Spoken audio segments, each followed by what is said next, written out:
Oh my god, it's CJ.com.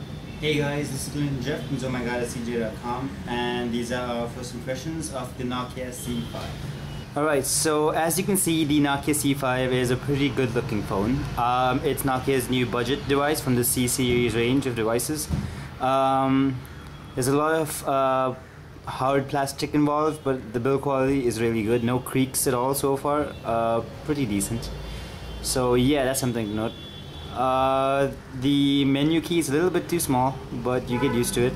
Otherwise, it's basically your standard Nokia S60 version 3 device. You can tell that it is a little bit slim. It's quite small. Micro SD slot right there. There's about 50 MB of internal phone memory, so you will need that.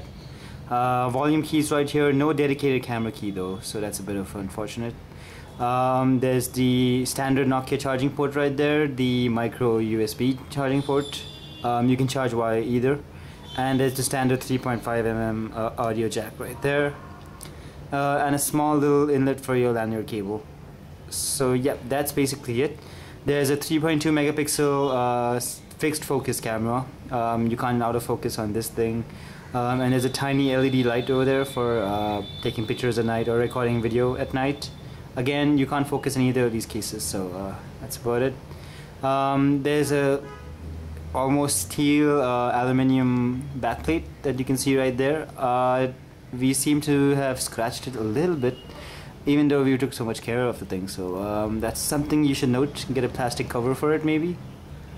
Otherwise, the C5 has your basic standard S60 version 3 UI.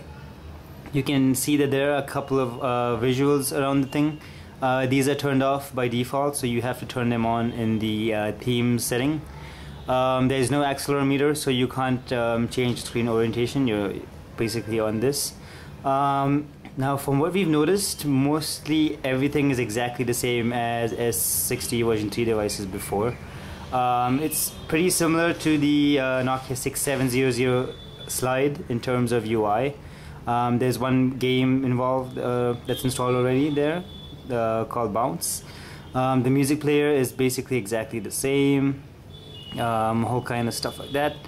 And it does have Ovi Store Integration, so you can install a whole bunch of apps over there. So you can download them all from the Ovi Store. And again, the web browser is basically your same S60 version 3 web browser with flash support. So nothing new here, but there is something we found different.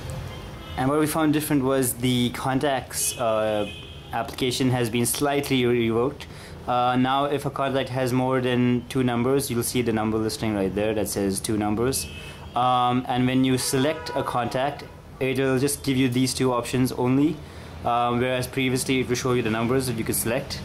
This is a bit of an extra click. I don't know why Nokia chose to do this, but then you have to go to view details to see the number or more details there.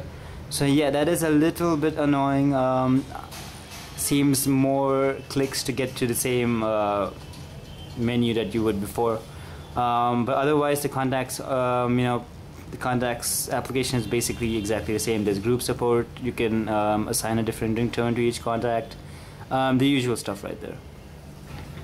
You also know that the C5 does not have Wi-Fi.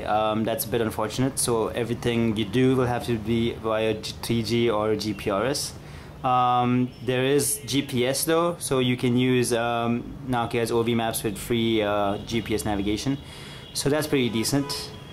So yeah, for more on this, do check out our post on ohmygoditcj.com. If you have any questions or comments, do let us know in the comment section below.